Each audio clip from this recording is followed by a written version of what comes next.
لو ما اتفرجتش على الاجزاء اللي فاتت من حكايه مليودس فروح شوفها الاول. في الاجزاء اللي فاتت من الحكايه شفنا ازاي دخل الخطايا بطوله بازل السنويه وبداوا في التنافس فيها. بعدها استمرت المباريات ما بين كل الفرق الى ان وصل دور بان ضد مليودس. فيا ترى بقى مين اللي هيفوز فيهم؟ يلا بينا نكمل الانمي. وبعد ما بيطلع الاثنين على الحلبه بان بيقول لمليودس مالك كده انا شايفك متحمس قوي. مليودس بيقول له لا بس افتكرت حاجه كده من الماضي. بان بيقول له ايه هي؟ مليودس قال له هتعرف دلوقتي وضربه بالبوكس في وشه. بان وقتها افتكر اللي حصل اول مره اتقابله لما كان بان موجود في الحبس بعد فشل اعدامه 36 مره. بيدخل عليه مليودس وبيقول له تعالى معايا بره. بان بيقول له طلعني بالعافيه لو تقدر. وفعلا مليودس بيطلعه بالعافيه. بان وقتها بيفرح جدا وبيقول له الجوله الاولى من نصيبك بس الثانيه هتبقى من نصيبي. مليودس بيقول له لو عاوز جوله ثانيه يبقى لازم تيجي معايا. فبيوافق ومن يومها وهم مع بعض بيستمتعوا بالمنافسه. نرجع بقى للقتال ما بينهم وهم في اوج حماستهم. القتال عالي المستوى وكل اللي كان واقف كان مصدوم من قوه الاثنين وسرعتهم. مليودس كان مسيطر في الاول وبيضرب بان بكل قوته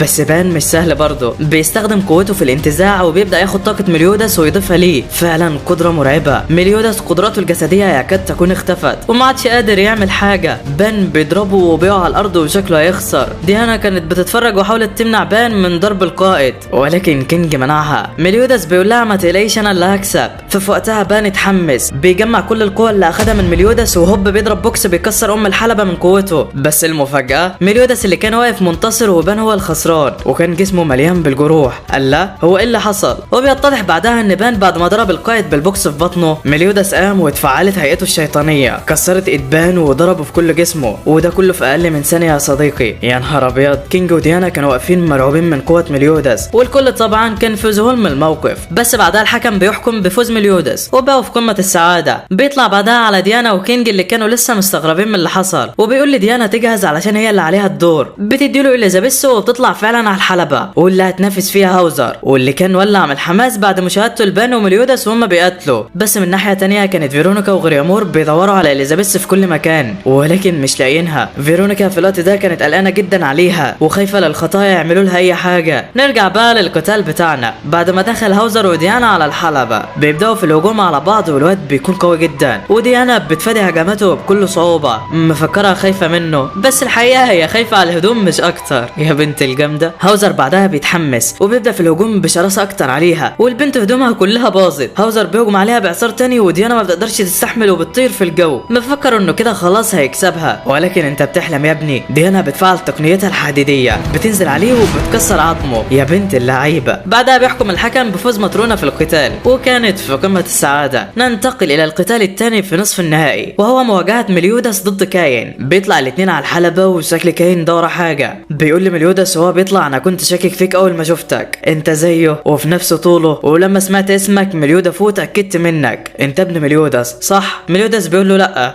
انا هو. كان بيتصدم وبيقول له ازاي كده؟ المفروض هو عنده 33 سنه دلوقتي. مليودس بيقول له والله انا هو. كان بعدها بيتعصب وبيخلع البتاع اللي عليه وبيقول له لو كنت هو فجهز بقى لمصيرك. مليودس ما كانش فاهم حاجه وبيبدا يصد هجماته. كان بيقول له انت ليه هجمت على بلدك؟ ليه قتلت البنت اللي حبيتها؟ مليودس ما بيعرفش يرد وسايب نفسه ينضرب مش اكتر. ديانا وكينج كانوا قالوا عليه وهو سايب نفسه ينضرب. كان بيجمع قوته وبيضربه ضربه قويه ولكن مره واحده مليودس بيجمع شهادات نفسه وبيصدها بالعكس الكامل. بيقول بعدها الكاين انا عملت كل ده علشان احميهم مش اكتر. كاين بعد ما شاف مليودس بيستخدم العكس الكامل اتاكد ان هو فعلا راح عليه بعدها وحضنه وقال له انا ما كنتش مصدق انك هتدمر مملكه ليونا من غير سبب. انا مصدق كل كلماتك قبل شويه. وبيعيط من الفرحه. الحكم بيقول لهم طيب والنزال اللي ما بينكم؟ كاين بيقول له ده خسرت انا. وبنعرف بعدها ان كاين ده كان فارس صغير بيعتز جدا بمليودس وقصه مدينه ليونا دي هنبقى نعرفها بعدين يعني. المهم كده المهرجان اتحسم وسلاح ديانا الامبراطوري هيرجع ليها بشكل رسمي. ديانا ومليودس بيطلعوا على الحلبه وبيساعدوا بعدها علشان يتواجهوا. بان كان عارف ان ديانا بتحب القائد ومش هتضربه وعلشان كده راح جاب شويه بنات يمثلوا ان مليودس بيحبهم وخلاها تتعصب على اخرها وتضربه. وكل شويه بتاكد ان بان ده مش سالك يا صديقي. بس في الوقت ده كان الفرسان المقدسين عارفين ان الخطايا في مدينه بازل. جمعوا 3 من الفرسان المقدسين ورايحين عليهم علشان يقتلوهم وشكل في مجزره هتحصل دلوقتي يا صديقي. بتكمل ديانا ومليودس القتال بتاعهم وهاوزر كان مصدوم من اللي شايفه. بيقول في باله هي كانت بتهزر معايا ولا ايه اثناء القتال بتاعنا. بيكمل الاثنين ضرب في بعض بكل شراسه والجمهور كان بيتفرج ولكن فجاه الاثنين بيثبتوا في مكانهم وما بيتحركوش. هاوزر هو كمان حس بحد داخل عليهم. بان وكينج بيطلعوا على الحلبه. مليودس بيزعق للجمهور كله بيفضح نفسه وبيقول للكل انا مليودس قائد الخطايا ال7 هعطيكم مهله دقيقه واحده تهربوا من هنا. اي اي حد هيفضل واقف بعدها هيتقتل. يلا امشوا من هنا دلوقتي. وفجأة تعويذة نارية بتيجي من السماء وبتبدأ في تدمير القرية والناس اللي فيها. ايوه الفرسان المقدسين وصلوا للقضاء على مليوداس وفرقته. مليوداس بيعرف الخطر اللي هم فيه وبيقول للي معاه تفرقوا بسرعة دلوقتي. هاوزر في الوقت ده كان راح علشان يلحق المدنيين وينقذ اللي يقدر عليه.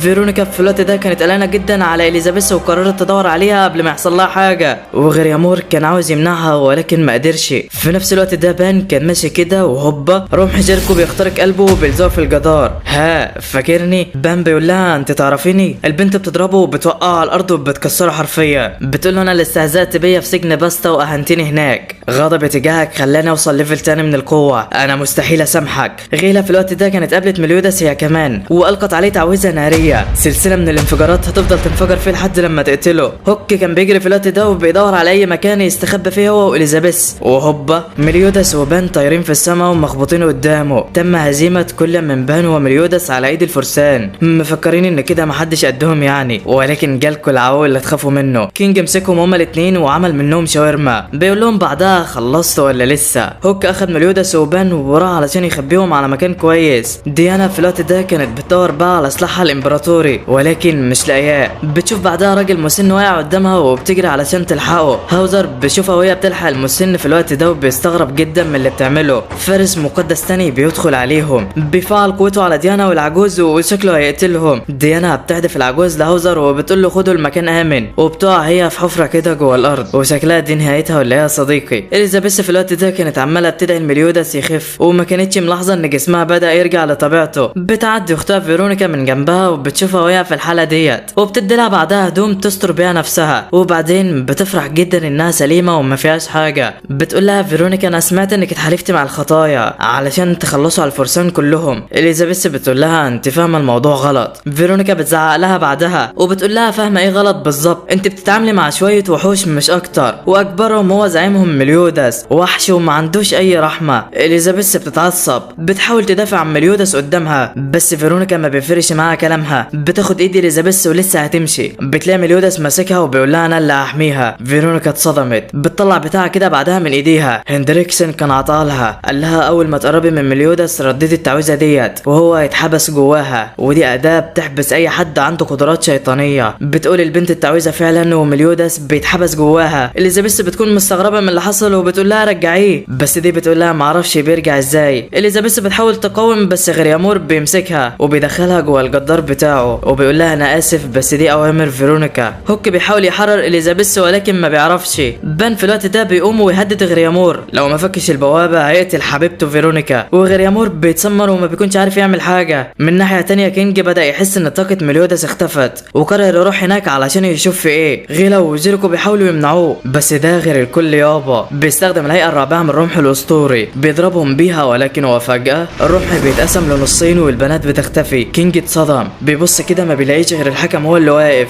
بيفرد نفسه بعدها وبيطلع هو اللي لحق البنات منه. الحكم بعدها بيظهر على حقيقته. الواد بعد ما بيشوفه بيترعب جدا وبتحول لهيئته التانية. بيقول له هيلبرام انت ازاي عايش لسه؟ هيلبرام بيقول له فكك من الماضي دلوقتي انت هتموت. غيلا وجيركو بيسيبوا كينج وبيروحوا على بقيه الخطايا وشكل الدنيا هتخرب على دماغ الكل ولا ايه يا صديقي. كينج بعدها بيحاول يضرب هيلبرام بس ده قوي جدا والواد مش عارف يعمل معاه اي حاجه. بيحاول يضربه برمحه بس بيمسكوا منه وبيضربه. كينج بيحاول يدافع بس كانت اذى جدا وشكلها دي نهايته. من جانب تاني بقى واثناء ما كان بان ماسك فيرونيكا وبيهدد غريامور بيها بتيجي جيركو من وراه وبتضربه وبتخليه يسيبها. بعدها غيلا بتخلي غريامور يفك الحاجز عن اليزابيث وبتروح عليها بتقول لها تعالي معايا بهدوء يلا ولسه هتاخدها وبتلاقي فيرونيكا بتمنعها وبتقول لها هي مش جايه معاكي اهدافك انت وهندريكسن مالهاش دعوه بيا. غيلا بترفع عليها السلاح وغريامور لما بيشوفها بيحبسهم. اليزابيث بتستغل الفرصه وبتهرب بس فيرونيكا بتلحقها. غيلا بتقول لغريامور خلي بالك على حبيبتك انا نشرت الغام في المكان هنا كله. غريامور اترعب لسه ينادي على فيرونيكا بيلاقي اليزابيث داست على احدى الالغام وكانت هتموت بس فيرونيكا ضحت بنفسها واخدت الضربه مكانها. غريامور بعدها بيروح لهم وبيلاقي اليزابيث قاعده بتعيط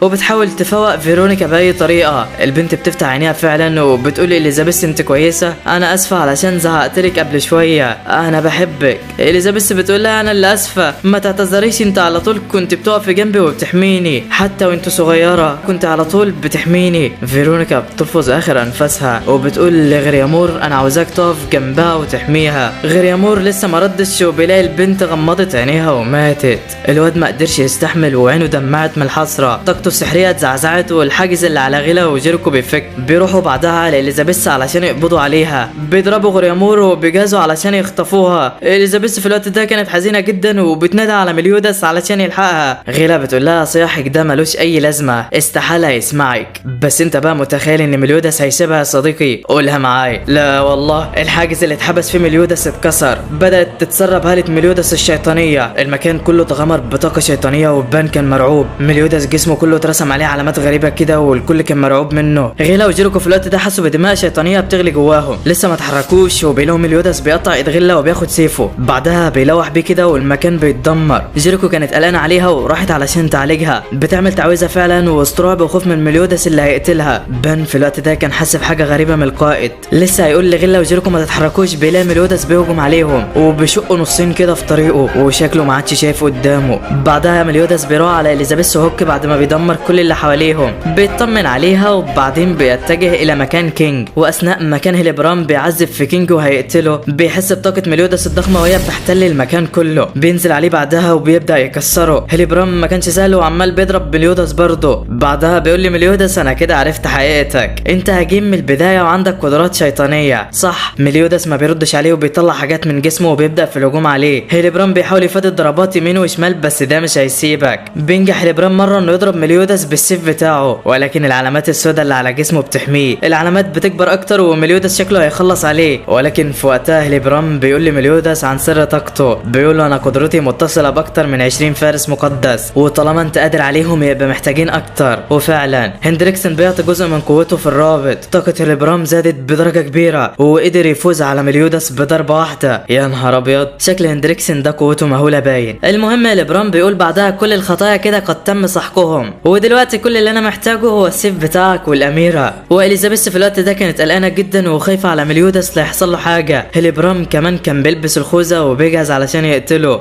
بس في نفس الوقت ده كانت الحانه الام جابت هدوم لديانا وعطتها لها. هاوزر والفارس بيحسوا بيها والكل ما بيكونش مصدق. في نفس الوقت بان بيكون عالج نفسه وبيجري على اليزابيث وبيشيلها، بيقول لها احنا لازم نهرب من المكان هنا بسرعه. اليزابيث بتقول له مليودس، بان بيقول لها مفيش وقت لازم نهرب بسرعه. البنت حاولت تمنعه ولكن ما عرفتش. هيلبرام بيشوفه وهو بيجري وبيقرر يروح وراهم بعد ما يخلص على مليودس الاول، ولكن هوب فجاه ديانا بتظهر من وراه بشكلها الحقيقي، بتروح على مليودس المصاب بعدها وبتشيله وهي في قمه الغضب. هيلبرام بيقول لها انت لسه عايشه؟ ما تقلقيش هقتلك دلوقتي. ديانا بتتكلم بعصبيه وبتقول لهيلبرام انت اللي عملت فيه كده؟ هيلبرام بيقول لها ايوه، وفين المشكله يعني؟ ديانا اتعصبت جامد وقالت له جاهزه علشان هتموت، وهجمت بالسلاح الامبراطوري بكل قوتها. هندريكسن بيلاحظ قوتها وبيأمر هيلبرام في الانسحاب بسرعه من المكان. ديانا بتجمع قوتها كلها وهوبا عينك ما تشوف النور، بعدها المكان كله بدأ يتدمر والارض من تحتهم بتنهار. بان بيقول له هوك حرك حفرك اسرع والا هتموت مع الحطام. واتاري بان كان عارف باللي هيحصل وكان بيهرب من ديانا مش من الفارس يا صديقي. ودي بقى قوه ديانا بعد استخدامها لسلاحها الامبراطوري، حرفيا قوه لا تصدق. الرابط مع هيلبرام بيتقطع بعدها والكل بيكون مفكره مات. بعدها ديانا بتروح على بان وهوك ومعاه القائد، وده طبعا بعد ما استعاد وعيه. بيجري عليه بان وبيديله بوكس كده على الطاير وبيقول له كده احنا دلوقتي متعادلين. بعدها اليزابيث بتروح على مليودس وبتحضنه وبتكون فرحانه جدا انه رجع لها بخير وسلامه. وغريامور في الوقت ده كان استخدم قوته وحمى نفسه من هجوم ديانا. بتروح عليه اليزابيث بعدها وبتلاقيه لسه بيعيط، بتقول له اختي كانت بتحب تلعب جنب النهر دايما، انا عاوزاك تدفنها هناك وانا هرضع الفرسان المقدسين ومش هسامحهم. غريامور بيتصدم منها طبعا ومن القوه اللي هي بينتها، وبعدين بيسيبهم ويمشي. في نفس الوقت هاوزر كان لاحق العجوز والفارس من الهجوم بتاع ديانا، واللي حصل اول ما طلعت انها هزمت الفارس ده بضربه واحده، وطلبت من هاوزر يبعدهم لحد ما تعمل هجومها. وهاوزر طبعا سمع كلامها علشان حس انها طيبه ومش شريره زي ما الناس بتقول يعني وكده. المهم اليزابيث في الوقت ده بتسال مليودس عن سيفه وبيقول لها اتسرق مني، بصت له كده بعدها وزعلت علشانه، بس مليودس قال لها طالما انت كويسه فانا ما عنديش مشكله وراضي. البنت اتحرجت كده ووشها قلب الوان. في نفس الاثناء هيلبرام بيكون نجح في الفرار من الموت بعد تعرضه لعده اصابات، ولكن في المقابل كان معاه سيف مليودس، واللي اتضح ان هو مش سيف عادي، لا ده مفتاح لاحياء عشيره الشياطين. في نفس الوقت ده بقى في المملكه بينتشر اشاعات موت كل من فيرونيكا وغريامور. هاوزر طبعا ما كانش مصدق بس غير اكد له، فطبعا الواد اتصدم. المهم بقى في الوقت ده كان بان متعصب جدا، قاعد يتدرب مع كينج والواضح انه قلقان جدا على القائد،